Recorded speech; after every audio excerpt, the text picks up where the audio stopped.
Deep in the woods of southern New Jersey, people say the trees remember what humans try to forget. They remember the night an entire family vanished from a settlement that no longer appears on any map.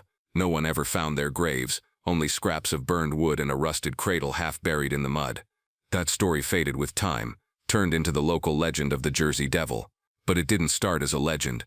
It started with a real family, the Mathers. And one woman in that family, Ruth Mather, carried a secret that history tried to erase. Daniel Price drove into rural New Jersey with his camera gear rattling in the back seat. He told himself this was just another documentary, another myth to disprove. The town of Weymouth Falls looked like it hadn't changed in decades. Closed shops, an empty diner, a church with no windows lit. His plan was simple: find the roots of the Jersey Devil story, expose the truth, and move on. Yet under that plan was something he didn't say out loud. He wasn't chasing proof that monsters weren't real. He was chasing the chance that they were. The motel clerk handed him a key without looking up, muttering that he shouldn't go where the pine roots drink red. Daniel brushed it off as local superstition. The night pressed against the windows while he reviewed his notes. Every version of the legend mentioned a woman, a cursed birth, and a storm no one survived. What caught his eye wasn't the folklore. It was the missing record from the same year, an entire census erased. Something official had been deleted. He marked it with a red pen, wondering who had the power to erase a whole town. The next morning, Daniel visited the local historical society. It was a single room filled with faded photos and rusting tools. A display in the corner held a scorched wooden cradle labeled Leeds Child, 1735.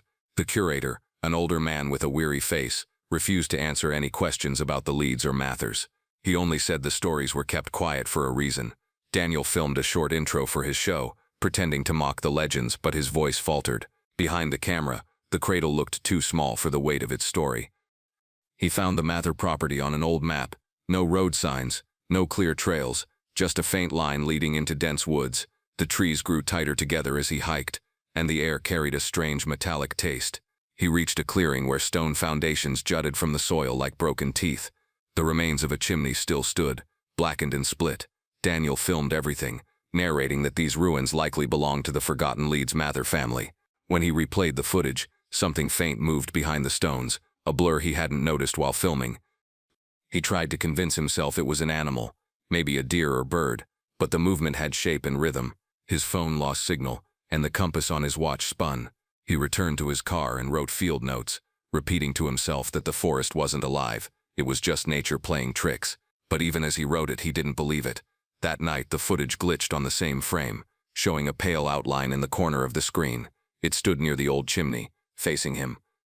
The next day, he went to the town library hoping for any original documents on the Leeds family. Most pages were either missing or blacked out. The librarian whispered that a historian once tried to republish the story but lost his job afterward. Daniel photographed every page he could find. Near the end of one file, a name appeared that didn't fit the rest: Ruth Mather. Her notes described stillbirths, sickness, and a bargain made under duress. She wrote that it was the only way to keep her family alive through the famine. The page ended mid-sentence. Daniel decided to trace the Mather burial records. None existed. The last record was from 1734, signed by a reverend who later disappeared. Local maps labeled the area as restricted private land, yet no owner was listed. He knew he should step back, but the absence itself pulled him deeper. That night he returned to the clearing, walking slower this time, scanning for markers or graves. The soil had been disturbed near the barn ruins. Kneeling down, he found a glass jar sealed with wax, wedged beneath rotting planks. Inside was something dark, folded, and old. He brought the jar back to the motel and cracked the seal carefully. Inside lay a small, water-damaged diary bound in faded leather. The pages smelled of ash and age. The first entry read like a confession.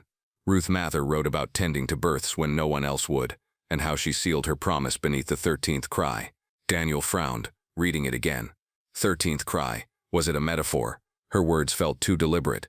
She mentioned the man from the pines who came when prayers failed. Daniel closed the diary, suddenly unsure if he wanted more answers. His producer called, impatient about progress.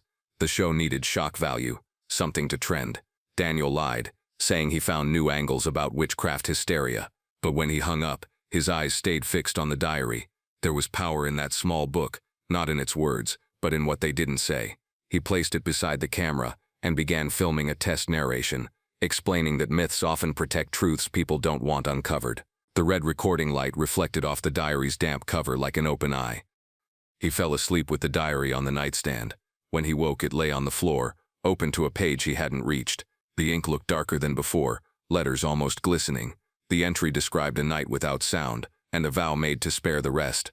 Daniel checked the camera. Its memory card showed new footage he didn't shoot. The forest at night, recorded from ground level. His name whispered faintly in the background. He threw the card away, but a single frame lingered in his mind, a shadow standing between the trees. Daniel went to interview locals again, hoping for rational explanations. Most refused to speak once he mentioned the Mather name.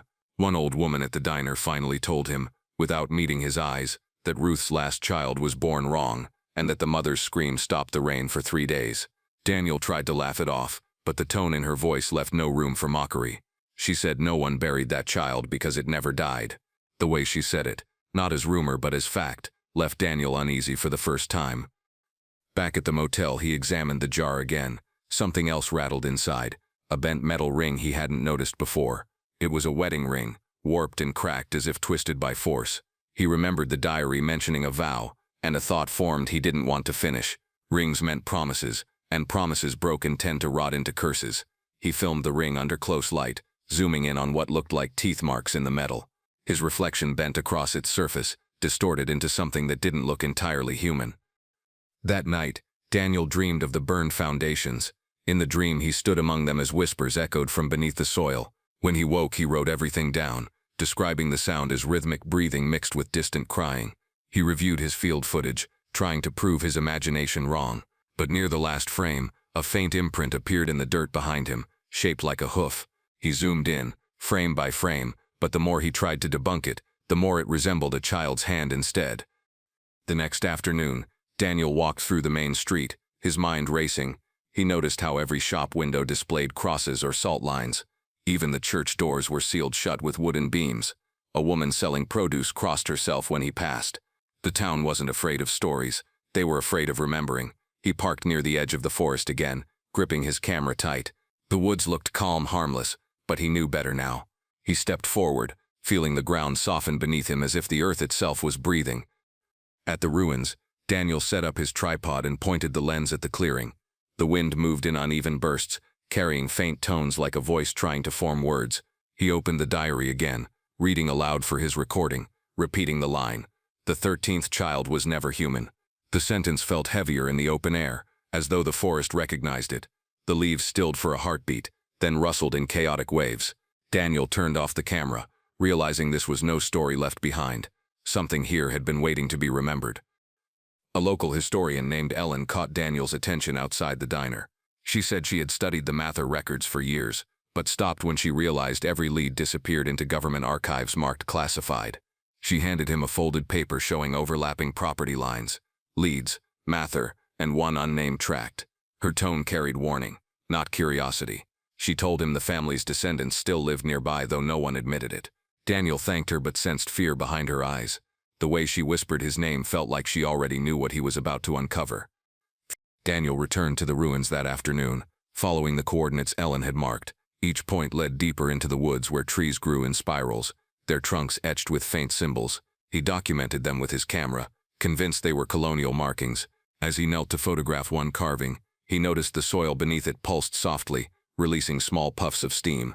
The ground smelled like iron and ash. He stepped back, steadying his breath, unsure whether to keep filming or run. His camera light flickered, briefly showing a second shadow beside him. The motel room lights dimmed each time he opened the diary.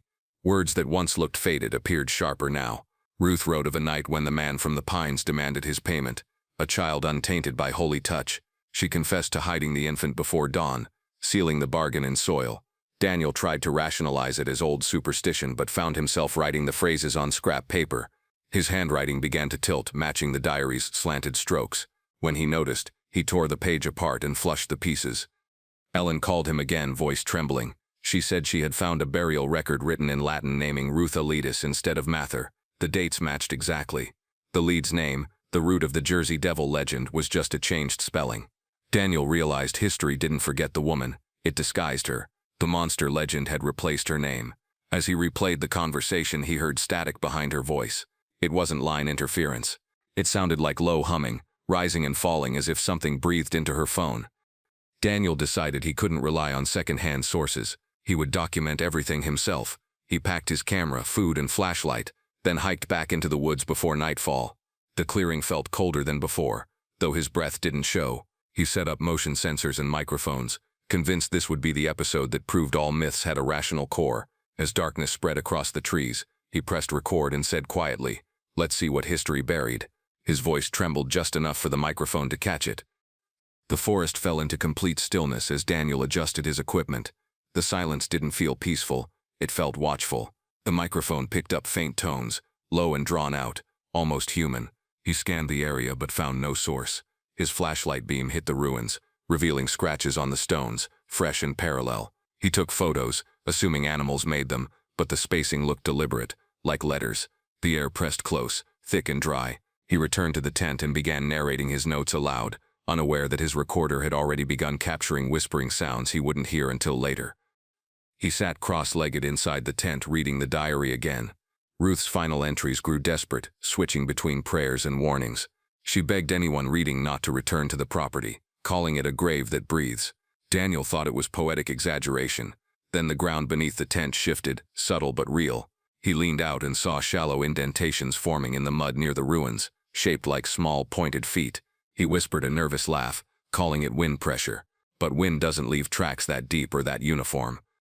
When he replayed the night's audio on his laptop, he heard something strange. Between his own words were muffled noises, scraping, then a faint cry. He amplified it, trying to isolate the sound, and realized it matched the rhythm of breathing. Ellen texted him, asking if he'd stayed near the barn. When he confirmed, she didn't reply. The next morning, he checked the recording again, and found a new layer of sound, a woman whispering his name, stretched and slowed. He deleted it, but the audio restored itself in his recycle bin minutes later. Daniel returned to the site one last time, determined to uncover what lay beneath the foundations. His shovel hit something solid near the barn. It wasn't stone, it was wood, soaked and brittle. Beneath it he uncovered an old metal box coated in soot. Inside was a lock of gray hair wrapped in linen, a small cross, and a torn piece of paper that read, "Keep it sealed." He laughed bitterly. Curiosity always won over warning. He filmed everything, narrating that this was likely a ritual chest, not realizing that every time he spoke the ground gave a soft vibration. He took the box back to the motel. That night the room smelled faintly of smoke. The diary lay open on the table though he hadn't touched it. Its pages showed new stains shaped like fingerprints. He opened the box again and noticed the hair felt damp, like sweat. When he tried to rewrap it, a drop of water fell from nowhere onto the cross. The metal hissed faintly, leaving a dark ring. Daniel backed away, his camera rolling unintentionally, catching his reflection shaking in the mirror. For the first time, he considered leaving. The next morning, Ellen arrived unannounced. She looked exhausted, eyes red as if she hadn't slept. She placed an envelope on the table and said she'd found records showing the Mathers and Leeds families were one and the same, descendants of the same line accused of blasphemy. She warned Daniel that by uncovering the truth he might have already fulfilled the old pact. He dismissed her claims, saying curses don't survive centuries, but Ellen didn't argue. She just stared at the diary and whispered that some things don't need believers to stay alive. Daniel noticed the envelope contained copies of baptism logs, each child marked with a cross beside their name, except the last one. The space was left blank. He scanned further and found a note from the Reverend. The child's cry sounded wrong. His skin prickled. Ellen asked to see the ruins herself, saying there was something she needed to confirm. He agreed, relieved to have company again. Together they drove through the pines as the late light dimmed. The forest looked endless, swallowing the road until it vanished behind them. When they reached the clearing, the ruins looked changed. The chimney had collapsed completely, and new carvings covered the remaining stones. Ellen examined them carefully, recognizing symbols tied to colonial protection rituals. But they weren't carved to protect from evil. They were meant to keep something inside. Daniel filmed her analysis, though the camera struggled to focus. Each time she mentioned the 13th child, the lens flickered. She stepped closer to the markings, tracing them with her finger. The stone felt warm. She pulled back sharply, whispering that it shouldn't be warm this late in October. Daniel turned the camera toward the ground and noticed indentations forming again, smaller this time, circling the ruins. He called to Ellen, but she seemed frozen, staring toward the tree line. Her voice dropped low as she muttered something about the return. The diary pages in Daniel's pocket rustled like dry leaves. He took them out, reading the line about the roots that never die. Beneath his feet the soil shifted like breath under a blanket.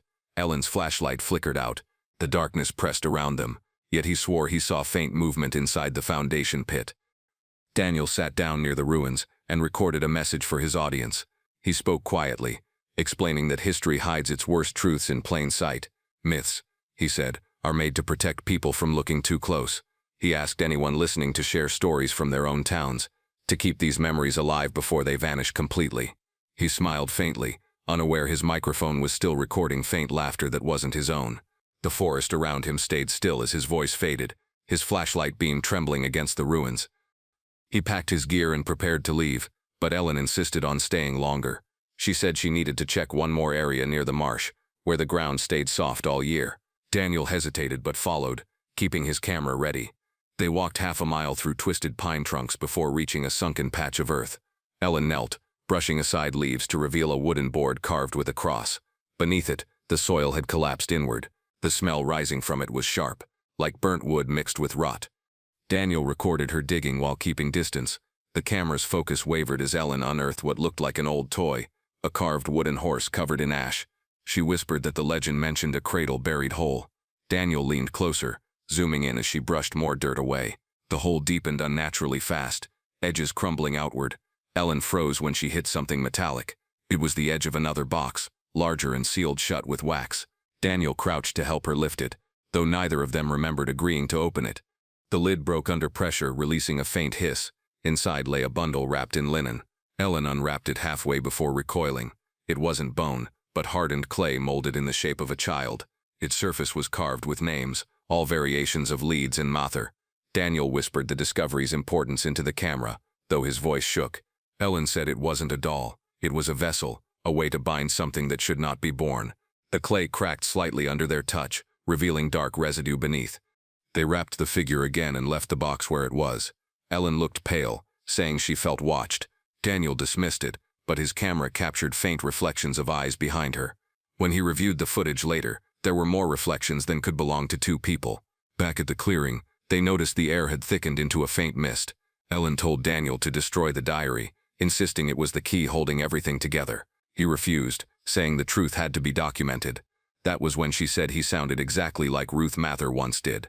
Daniel returned to the motel alone to review footage while Ellen claimed she needed rest. Each clip seemed slightly altered, the color tones darker, his voice slower. One shot showed him speaking to someone off camera, though he remembered filming alone. He paused the frame and stared. A figure stood just behind his left shoulder, too tall, limbs bent outward. He turned off the screen, heart pounding. Outside, the streetlights flickered. He sat in silence, listening to faint tapping on the window pane, timed perfectly with his breathing. The next morning, Ellen didn't answer his calls. Her car sat outside the diner, door unlocked, keys still in the ignition. Daniel searched her hotel room and found the diary placed neatly on the bed, though he had it last night. A note lay on top. He always returns when the bloodline is complete. Daniel's stomach tightened. He looked around and noticed scratches on the ceiling, too high for anyone to reach. The wood above the bed had been carved with a single number. He packed his gear, deciding to find Ellen before sunset. He followed tire marks leading back into the forest. Halfway down the dirt trail, the tracks ended abruptly as though the car had vanished.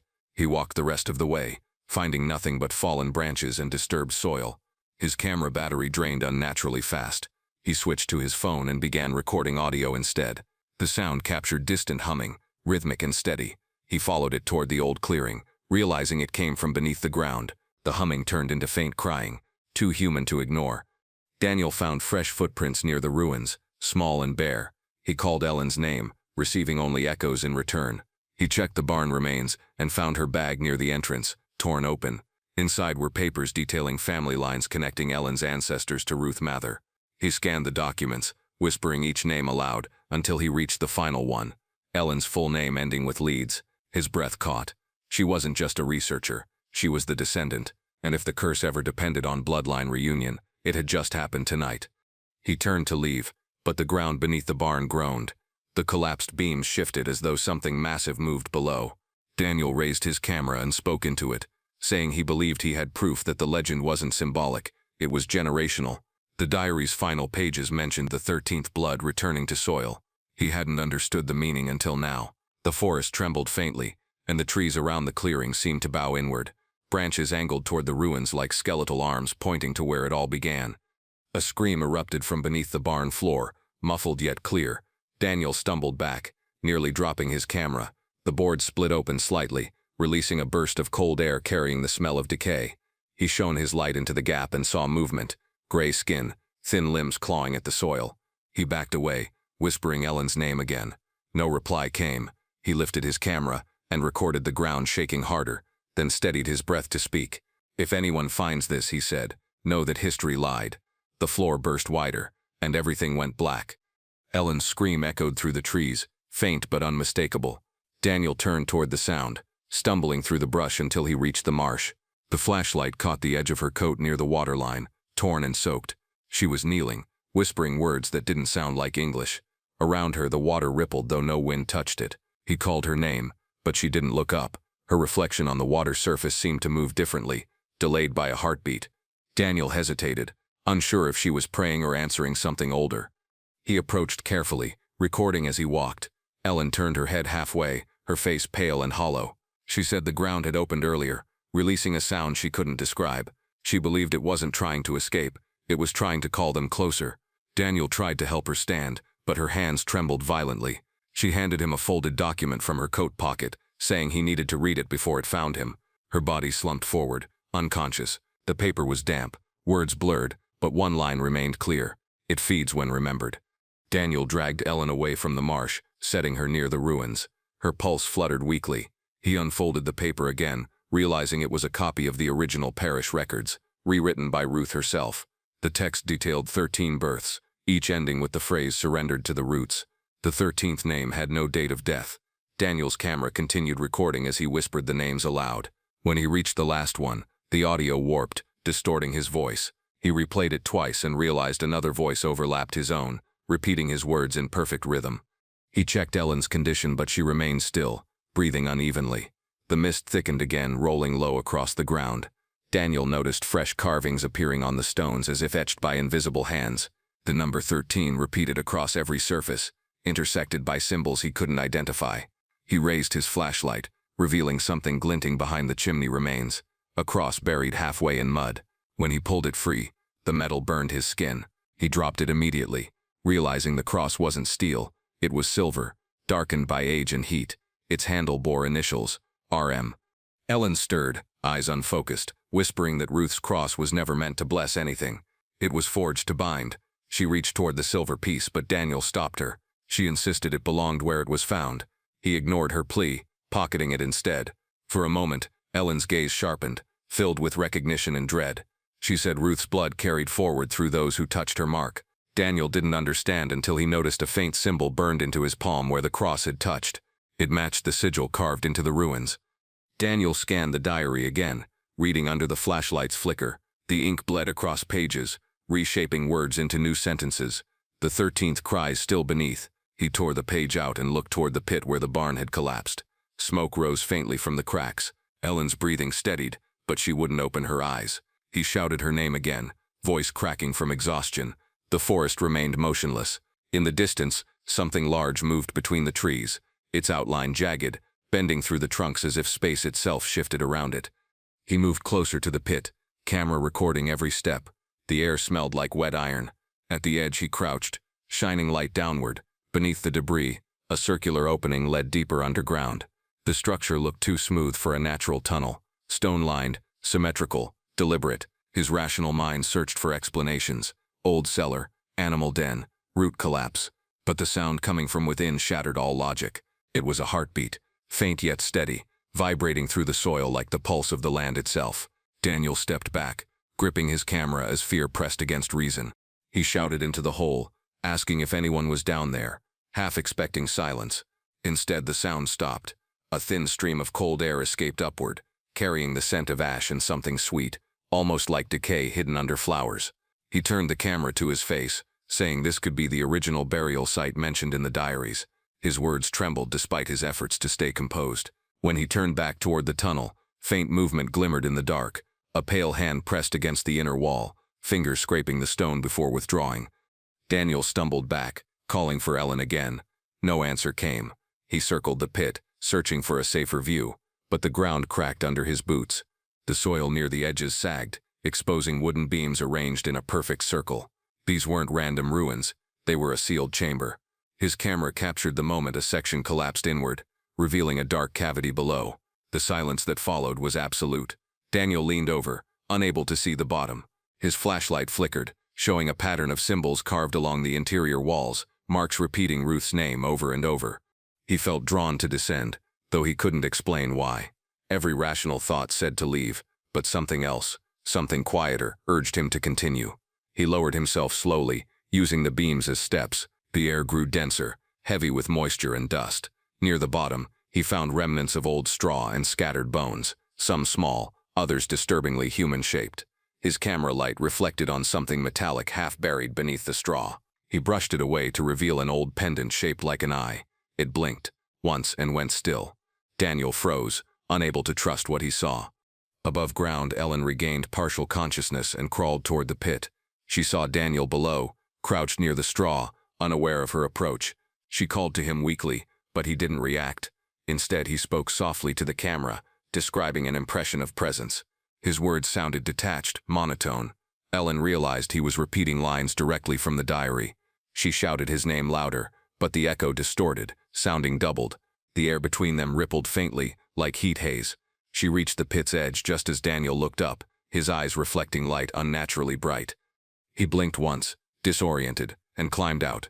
Ellen grabbed his arm, pulling him toward the clearing. His skin felt cold as metal. He asked if she'd seen anything down there, but his tone was off, flat, echoing slightly.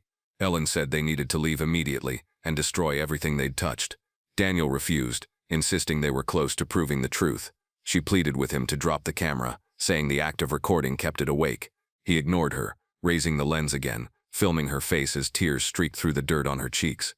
The wind rose suddenly, bending the trees. Dust and leaves swirled across the clearing.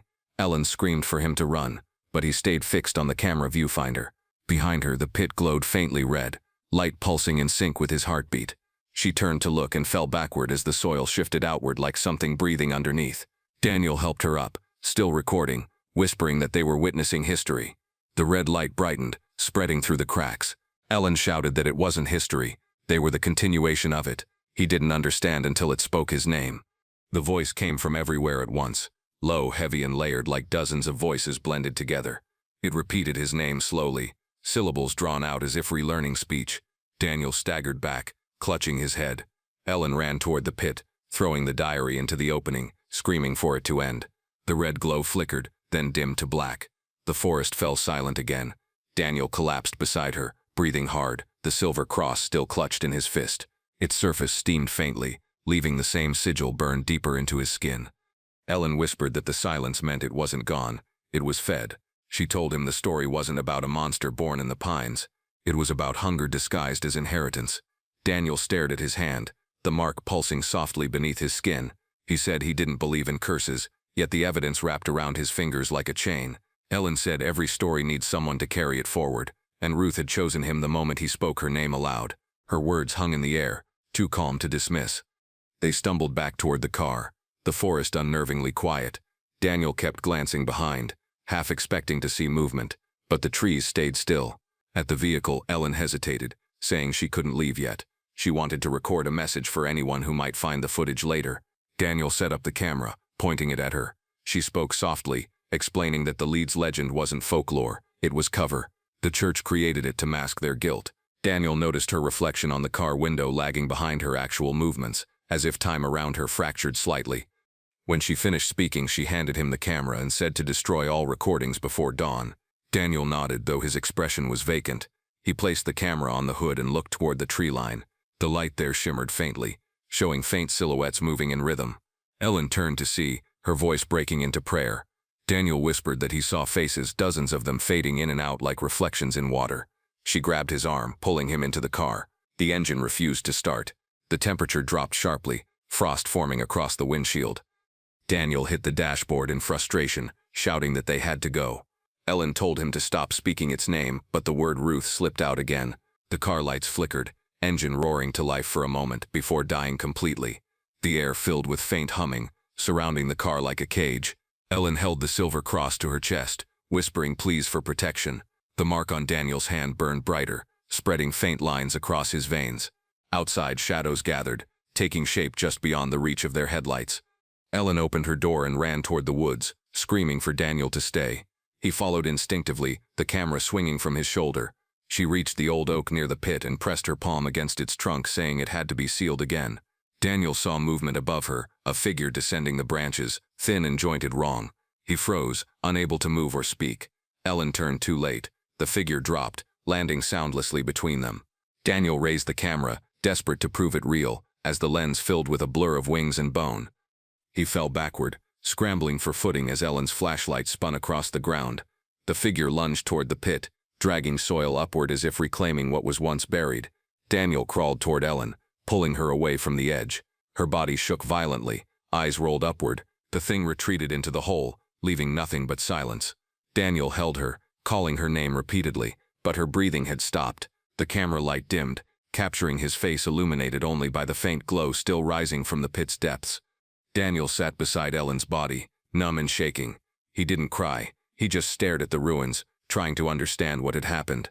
The diary was gone, buried again, yet the red light beneath the soil pulsed softly like a heartbeat returning to rest. He muttered that he had proof, that the world needed to see. But deep down, he understood the danger of showing it. He looked at the camera, whispering that truth always has a cost, and this one might be too heavy for anyone to pay. He carried Ellen's body to the car and laid her across the back seat. The forest seemed to clear slightly as dawn approached. He turned the key again. This time the engine started. He drove in silence, hands trembling on the wheel. When he looked in the mirror, the back seat was empty. Panic flooded his chest. He pulled over and checked. Nothing. Only her necklace remained on the seat, still warm. He picked it up, noticing the pendant was shaped like the same sigil burned into his hand. The road ahead stretched into fog. He drove toward town, every mile feeling heavier. When he arrived, the streets were empty. Stores locked, lights off, no sound anywhere. He stopped at the museum, hoping for someone to witness what he'd found. The front door stood open. Inside, all exhibits had been removed except one glass case holding a silver cross identical to the one in his pocket. Beneath it, a label read, "Artifact recovered from Leeds ruins." The museum hadn't been open for months. Daniel realized someone had been expecting him. He backed away slowly, clutching the camera tight. He stumbled into the parking lot and turned on the camera, recording a final confession. He said the Jersey Devil wasn't born of myth. It was created through memory, revived every time someone spoke Ruth's name or told her story. The curse wasn't a creature. It was remembrance. As he spoke, the camera lens distorted again, warping his reflection. His face stretched, bones shifting subtly beneath the skin. He whispered that maybe the legend never died because it didn't need to. It only needed someone willing to believe. His hand twitched as he lowered the camera. Daniel looked toward the forest line visible through the mist, faint sunlight breaking across the trees. The mark on his hand throbbed once more before fading entirely. He smiled weakly, thinking it was over. Then he noticed footprints in the mud beside his car, bare, small, and leading toward town. He followed them with the camera until they disappeared at the edge of the main street. The distant sound of crying echoed faintly through the fog. He whispered Ellen's name, but the cry continued, shifting into something deeper, older and unmistakably alive. Daniel returned to the motel at dusk, every light in the hallway flickering as he passed. He locked himself inside and uploaded all his footage, determined to piece together a narrative that made sense. The timestamps didn't align. Several clips were dated decades earlier, showing the same clearing, the same ruins, but different people. He watched one frame freeze on Ellen's face, though she never appeared in that segment. His laptop fan roared, the screen dimmed, and across the audio track came a faint voice whispering his name, followed by the words, "Finish what she started." He tried deleting the corrupted files, but they wouldn't move to the trash. Every attempt duplicated them instead. His screen filled with identical thumbnails of his own face staring back, eyes slightly off-center. He slammed the lid shut and paced the room. The smell of smoke crept in through the vents, faint and dry. He opened the window to find nothing but an empty parking lot and a single footprint pressed in the asphalt. He shut the blinds, sat on the bed, and whispered to himself that it was all stress-induced illusion. He didn't believe it. Sleep came in fragments. He dreamed of the barn pit filling with red water, Ellen standing waist-deep, cradling a child made of ash. When he awoke, his camera was recording again, pointed directly at him. He checked the time. It was 3:17 a.m. The footage showed him standing outside near the forest edge hours earlier, eyes blank, speaking words he didn't remember. His own voice on playback was flat, saying the 13th was never buried. He deleted the file, unplugged the camera, and realized his hands were covered in dry soil. By morning, the motel clerk was gone. The front desk phone rang continuously with no one there. Daniel packed his equipment, leaving the diary's torn pages behind, but halfway to his car he turned back to retrieve them. He couldn't let them go. Something deep inside told him the story wasn't finished. He folded the pages into his jacket pocket, started the engine, and drove toward the woods one final time. The sky was pale gray, clouds unmoving, as if waiting. The road leading into the forest seemed longer than before, stretching endlessly between the trees. He parked near the clearing, stepping out into still air. The forest no longer looked hostile, it felt expectant. He carried the camera but didn't press record. He just walked, guided by instinct toward the pit. The soil there had settled, forming a smooth circle. He knelt and pressed his hand against it, half expecting warmth, half fearing it. The ground was cool and silent. For the first time, he felt something like calm, but it wasn't peace, it was pause. He whispered that maybe stories don't end, they wait for someone to finish them. He turned the camera back on and began narrating, describing everything from Ruth's diary to Ellen's death. His tone was steady, almost detached. He wanted to believe that documenting it gave him control. As he spoke, faint outlines began to form in the distance, figures shaped like smoke rising from the soil.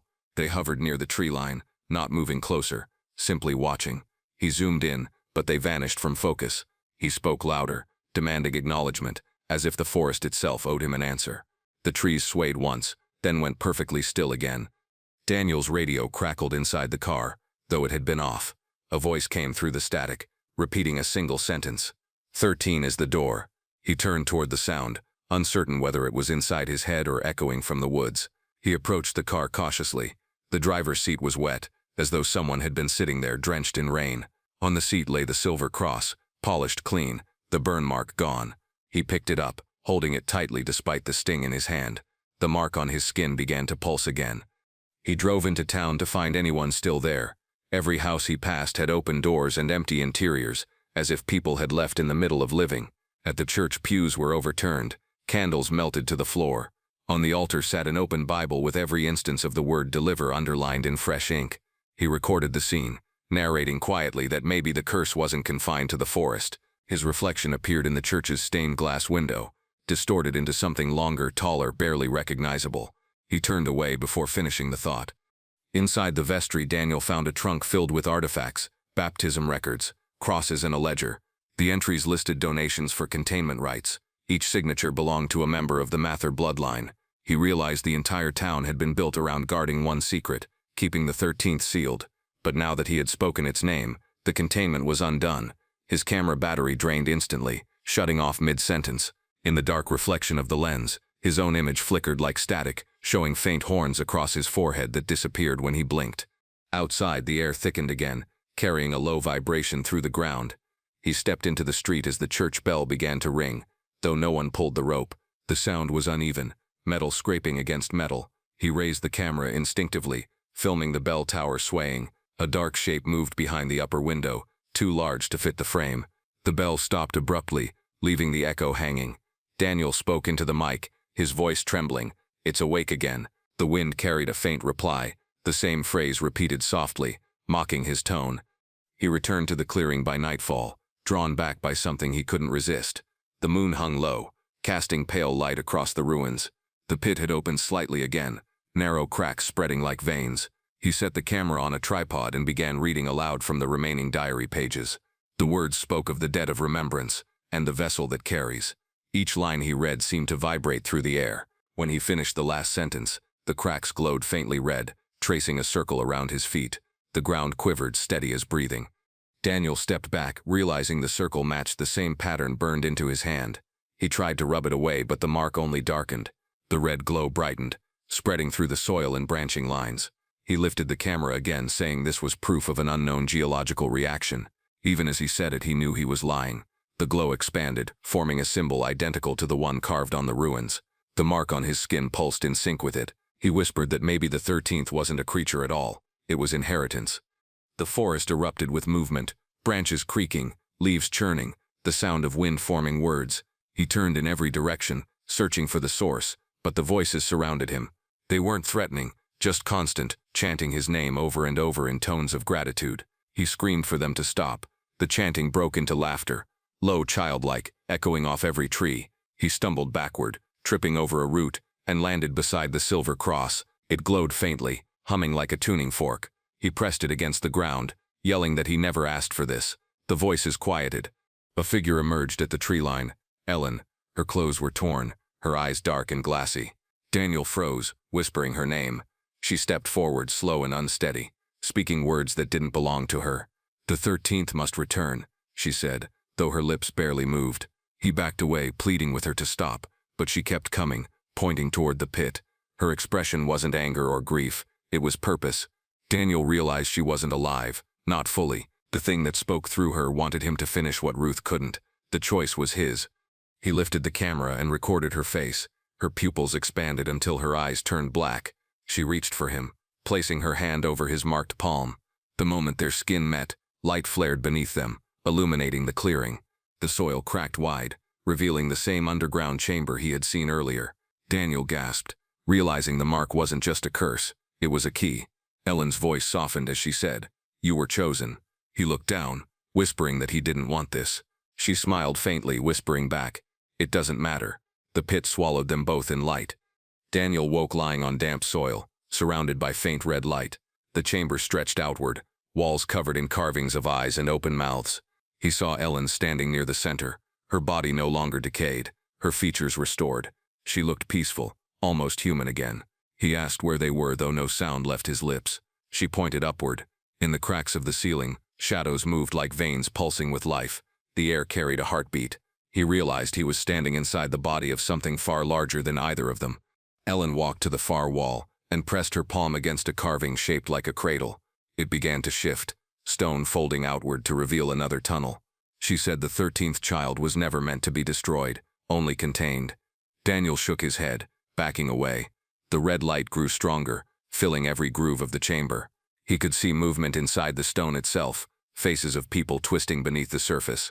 Ellen said they were the ones who tried to silence it, the ones who told the story wrong. Daniel whispered that he was one of them. The tunnel behind Ellen trembled, emitting a sound like distant crying. She said it was calling for completion. Daniel felt a pull inside his chest, a sharp ache behind his ribs. The mark on his hand glowed brighter, spreading lines across his arm. He tried to resist, clutching his chest, gasping. Ellen reached for him, whispering that resistance meant starvation for all. The faces in the walls opened their mouths silently, as if waiting to feed. Daniel realized she wasn't speaking to him anymore. She was addressing the thing beneath them both. He fell to his knees, struggling to breathe. The chamber shook, dust falling from the ceiling. The ground under him split open, revealing a pool of black water. Ellen stepped back, eyes glowing faintly red. She said Ruth's bloodline wasn't cursed. It was chosen to bridge both worlds. Daniel shouted that he wasn't part of it, that he was an outsider. But even as he spoke, the name Price echoed from the walls, merging with Mather. The bloodline had adapted, changed names through centuries, but it was the same root. He wasn't the investigator. He was the heir. He crawled backward toward the tunnel entrance, but the air thickened like syrup. His movements slowed, and the light dimmed around him. Ellen knelt beside the pool, whispering something rhythmic. The surface rippled, reflecting scenes. Ruth giving birth, villagers fleeing, fires consuming homes. Each image bled into the next until it showed Daniel himself, holding a newborn wrapped in ash. He screamed, denying it, but the reflection smiled. Ellen said softly that every legend begins with denial. The pool rose upward, forming into a shape, child-sized, head bowed, its skin cracked like dried earth. The figure stepped forward from the pool, each motion jerky, unsteady, as though learning how to exist again. Its eyes were white, featureless. It looked at Daniel, and then at Ellen. She knelt, bowing her head in reverence. The creature extended one hand toward Daniel, palm marked with the same sigil. He backed away until he hit the stone wall.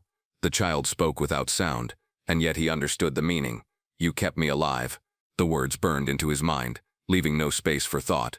He dropped the camera, staring in horror as it reached closer. The child touched his face with cold, damp fingers.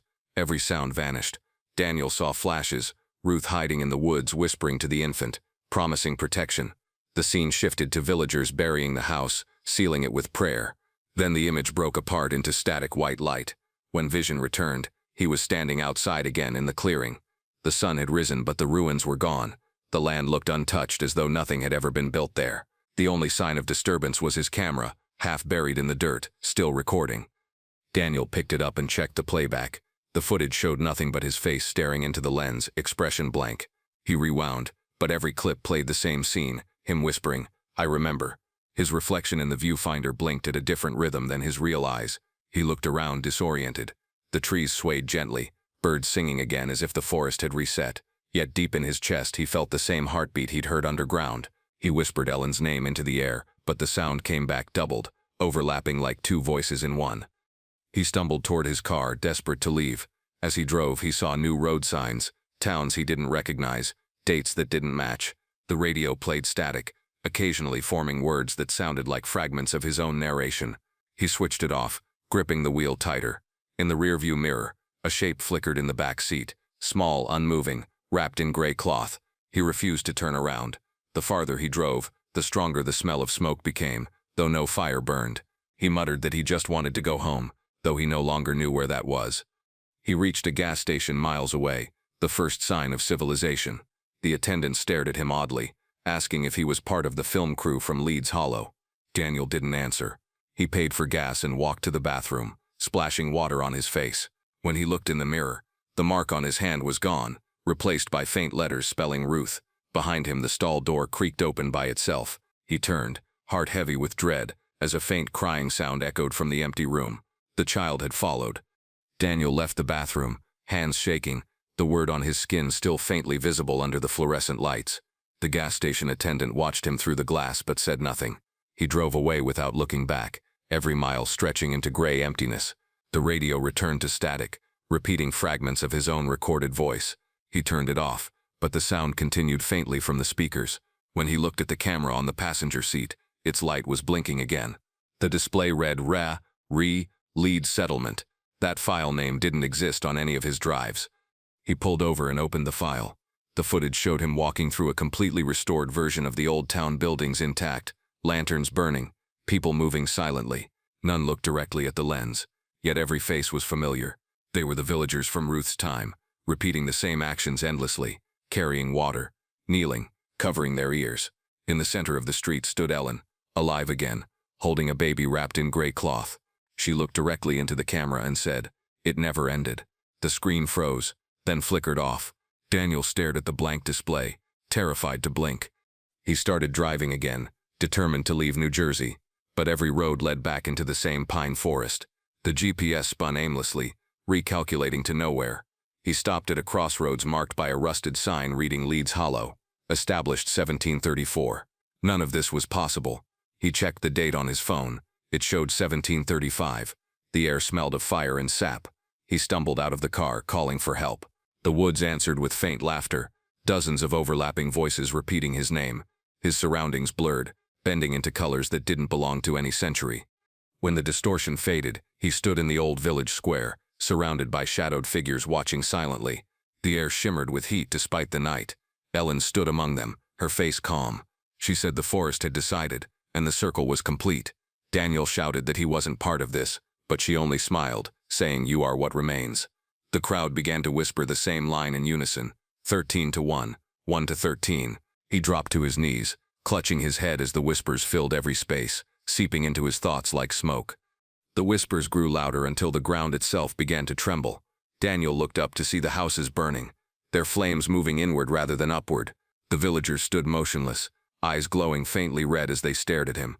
Ellen raised her arms, holding the gray bundle. She said Ruth's promise had lasted too long, that it required renewal. She stepped forward, placing the child in Daniel's arms.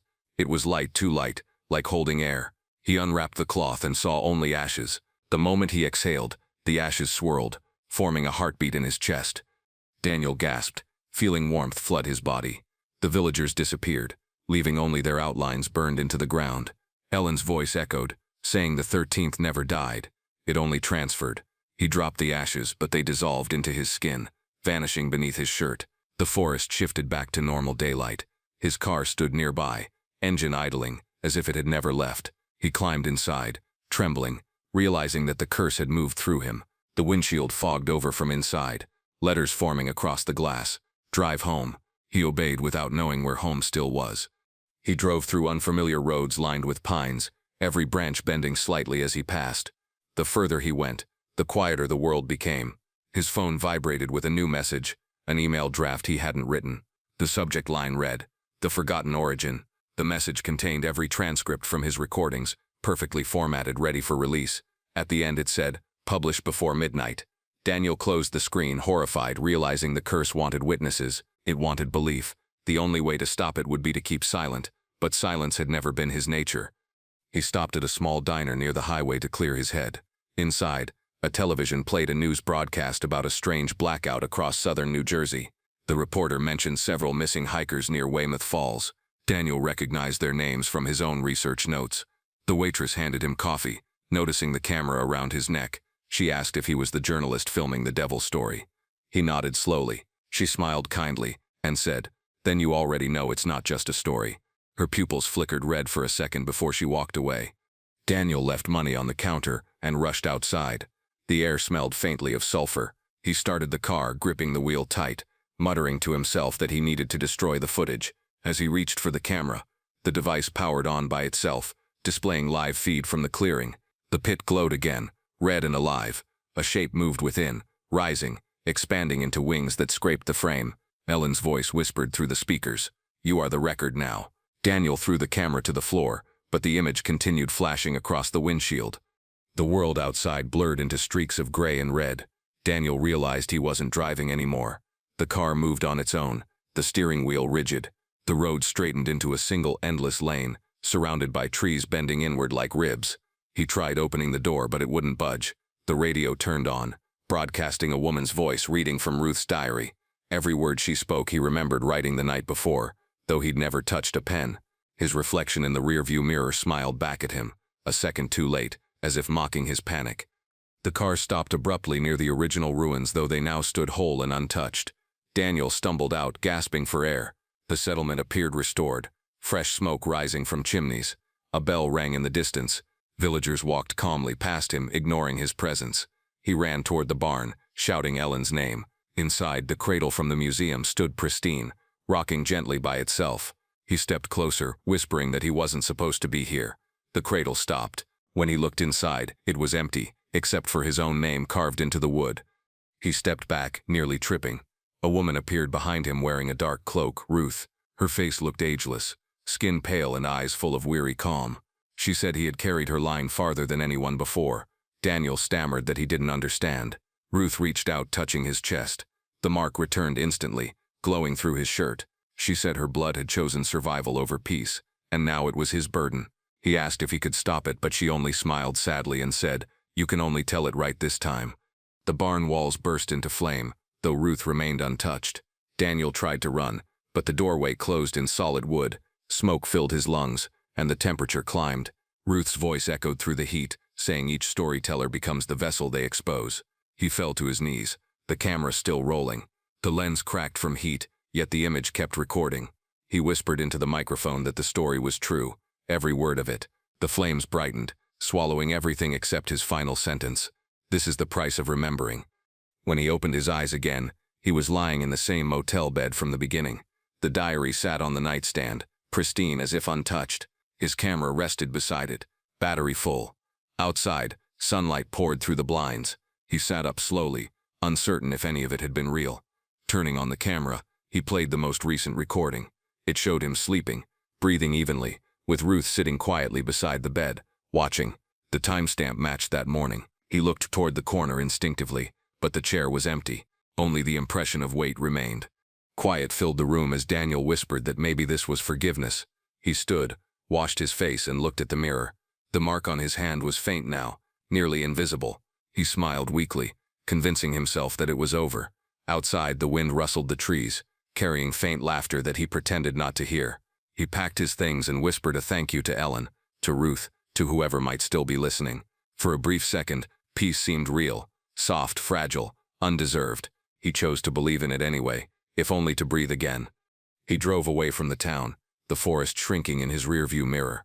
Every sign of the Leeds settlement vanished, replaced by empty fields. He stopped at a rest area, opened his laptop, and stared at the blank upload screen. His cursor hovered over the publish button for the documentary files. He hesitated, whispering that truth didn't always need to be seen, but his hand moved on its own, clicking the upload. The progress bar filled instantly, far too fast. The file renamed itself, the 13th. A chill ran down his spine as the upload confirmed successful. Within hours, his phone flooded with notifications. Thousands of views appeared, then millions. People shared the video, calling it the real story of the Jersey Devil. Comments filled with fear, fascination, disbelief. Daniel refreshed the screen repeatedly, realizing every new viewer was spreading the curse further. The final clip in the upload wasn't his own. It showed Ellen standing beside the pit, whispering into the camera. She said the story had to keep living. Daniel tried deleting the video, but every attempt duplicated it instead. He threw the phone away, watching it flicker and die.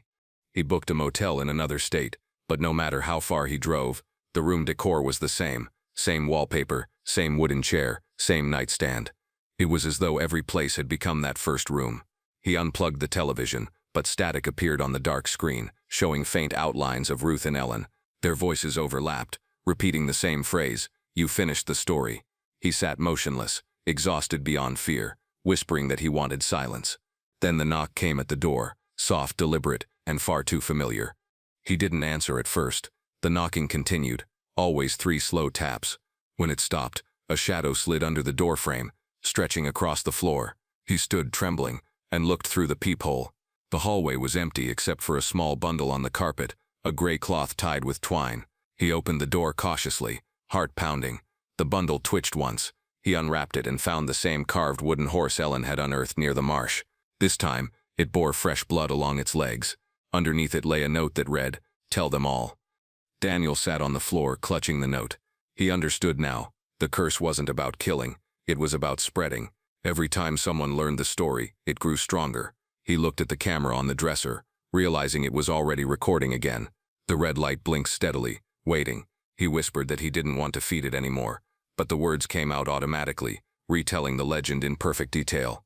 His voice grew calmer, almost reverent, as though guided by something else. The camera recorded every word, sealing the story for a new generation. Weeks passed, or maybe hours. Time lost meaning.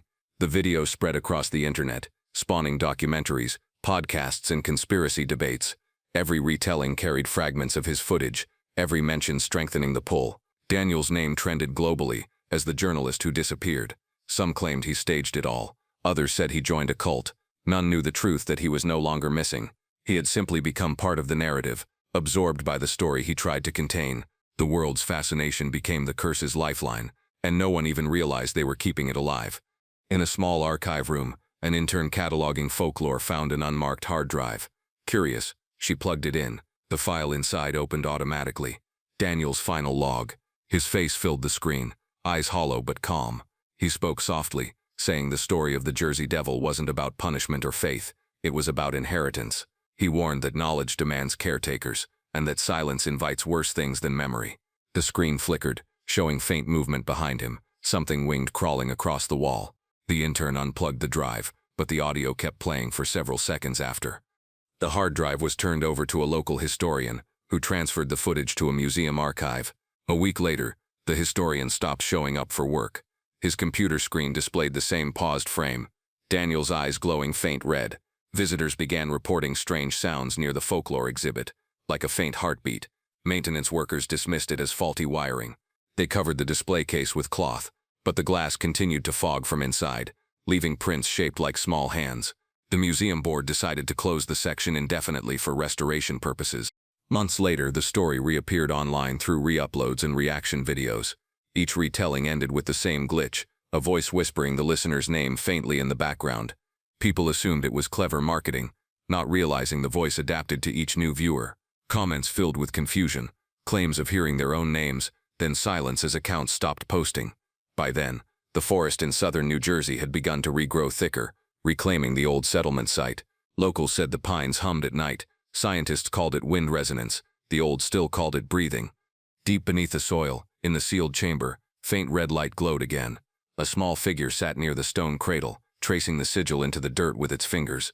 Its voice was quiet, almost human, repeating the same words, 13 to 1, 1 to 13. Above ground, a single pine tree leaned toward the rising moon, bark etched with a fresh mark shaped like an eye. The world kept moving, unaware that every story told about the Jersey Devil wasn't myth, It was memory replaying itself, waiting for the next voice willing to believe it.